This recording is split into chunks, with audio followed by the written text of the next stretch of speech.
Арыбаңыздар жана оорубаңыздар. Менин оорумдун негизги себептери бул ката жазылган, ката айтылган сөздөр. Аларды оңдош керек. Анда эмесе баштадык. Айланайындар. Ң тамгаларын сөз түрдө орнотуп колдонгулачы. Бул кыргыз тилинин өзөгү, кыргыз тилинин жүрөгү болгон тамгалар. Аларды эч качан игнор кылбайлы. Бардыгыбыз чогуу биргеликте жашынакай кылып колдонолу. Баса бардыгы жана чогуу деген сөздөрдү дагы абдан көп туура эмес жазгандарды байкадым. Чогуу деген сөз чогуу бирле о менен жазылат. Чогулт, чогулуш деген сөздөр менен текшерсе болот.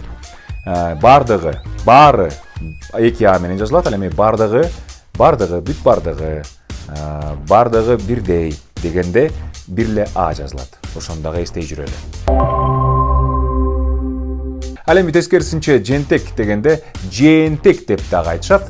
Жентек берүү, жентектеп келүү бирле е менен жазылат, бирле е менен жазылат.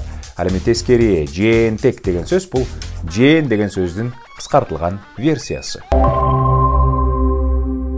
Табып, чабып, тебип, себип деп айтпайбыз да.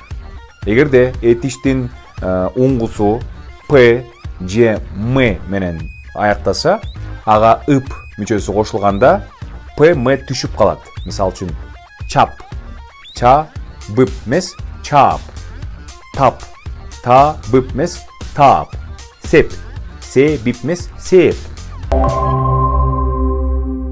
Ошондуктан урматтуу достор, сөздөрдү жазаарда дароо текшерип койсок болот. Юдахин жана Карасаевдин сөздүгү сиздерге жардамга келет. Кайрадан көрүшөбүз. Жакшы туруңуздар.